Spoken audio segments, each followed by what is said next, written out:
वो मूवमेंट है क्या,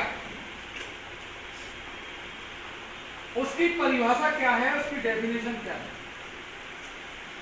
क्या हम सिर्फ नीले गमछे डाल के रोडों पे चल के हाय हल्ला मचा के जय भीम बोलकर मिशन चला लेंगे?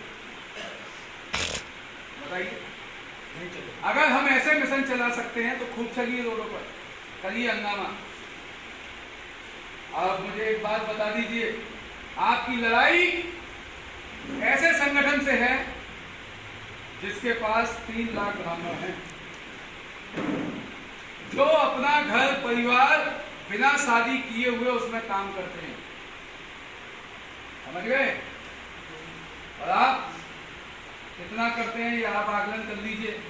आपकी लड़ाई ऐसी सरकार से है जिसके पास हवाई जहाज, रेल, कार, रुपया, पैसा, ताकत, सत्ता, देश पूरा करते हैं।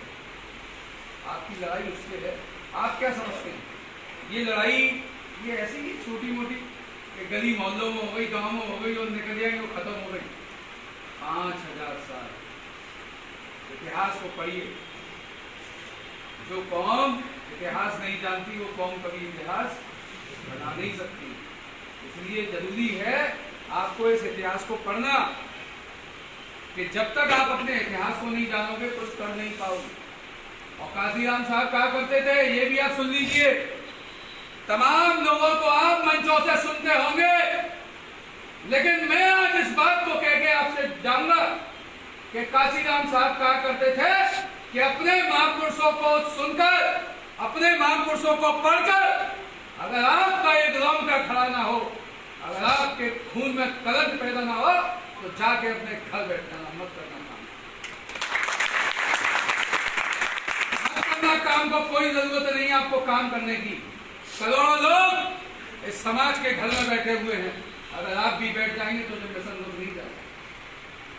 बाबा साहब चले गए, काशीराम साहब, आज काशीराम साहब चले गए तो एडवोकेट चंद्रशेखर आजाद आपके पीछे। कोई ना कोई समय पे रहनुमा ने इस धरती पे जन्म लिया है। वो कह गए थे, बाबा साहब कह गए थे कि 21वीं सदी हमारी होगी। क्या कही थी? 21वीं सदी हमारी होगी। और ये 21वीं सदी चल रही है, लेकिन ये कैसे होगी? काम खींचने से। मूसा वाला वेलवणी सिक्खा पदम समाध्यान, न चुगली और बुराई से बदत रहने की। लेकिन इसी बुद्ध के नियम को मेरे समाज के लोग काटते हैं। बुद्ध कहते हैं गोली से एक व्यक्ति मरता है। मैं उदाहरण दे रहा हूँ, गोली तो सब की नहीं, लेकिन मैं उदाहरण दे रहा हूँ। गोली से एक व्यक्ति मरता है, लेकिन चुगली से कई लोग बर्बाद होते हैं, कई लोग बंदी होते हैं। इसलिए अपने महापुरुषों की बातों को मानकर उस पर काम करने का आप कार्य करें। अगर आप अपने महापुरुषों की बात नहीं मानते हैं और अपना दिमाग चलाते हैं तो इसमें कोई शक दो राय नहीं है।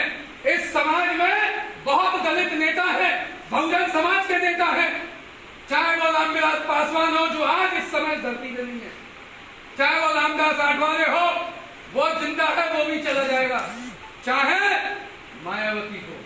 लेकिन इस समाज को उत्पीड़न कब रुकेगा, मुझे आप ये बताइए। पूरे गांव ने किया था, उसका बाप देख रहा था, वो कोर्ट के चक्कर लगा के मर गया, लेकिन इंसाफ नहीं मिला। वो उन्नाव की बेटी आज अगर संगठन खड़ा हो गया तो वहां हम लड़ दे रहे तो उसको इंसाफ मिल गया। वो मनीषा आज हम लड़ दे रहे तो उसको इंसाफ मिल रहा है। यहाँ कौन सी पार्टी, कौन सा दलित नेता आपके साथ में खड़ा हो रहा है, आपके समाज में खड़ा हो रहा है? लेकिन मेरे लोग, लड़ने की फुर्सत किसी को नहीं है। फेसबुक, व्हाट्सएप, अपनी जो इमेज आप दिखाते हो, आपको अंदाजा नहीं है आप कौन हो, क्या हो। आपको ये तक नहीं पता है कि आरएसएस का जिलाध्यक्ष यहाँ से कौन है। तो मेरे लोग जिलाध्यक्षों की लड़ाई लड़ते हैं। लालची लोग कभी मूवमेंट ऑफ मिशन नहीं चला सकते हो। सुन लीजिए, सिकंदर बौद्ध को ना कल लालच था ना आज लालच है। जो बात है खुल के बोलूंगा, मुझे फर्क नहीं पड़ता। समझ रहे ना? जो बात है हम खुल के बोलेंगे। और सुन, और एक बात और, जब तक आप ऐसा करते रहोगे आप कभी शासक नहीं बन पाओगे। इस बात को भी गांठ बांध लीजिए। मैं वो खोखली बातें नहीं करना चाहता मंचों से कि आऊंगा और माला पहनूंगा और कह के चला जाऊंगा। 21वीं सदी हमारी है, ये बाबा साहब अम्बेडकर ने कहा, लेकिन हमें इसको 21वीं सदी कैसे बनानी है ये आपके और हमारे ऊपर निर्भर है। आज भी हर गांव में टीम नहीं है हमारी। आज भी गलत कह रहा हूं तो बताइए, एक हाथ करके बता दीजिए, नहीं है टीम। माननीय राष्ट्रीय अध्यक्ष विनय सिंह जी का आदेश, चलो गांव की ओर अभियान, कब पूरा होगा?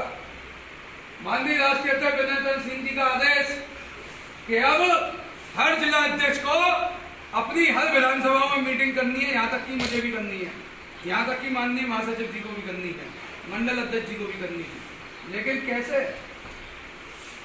भाई मुझे डांटते हैं कि अनुशासन नहीं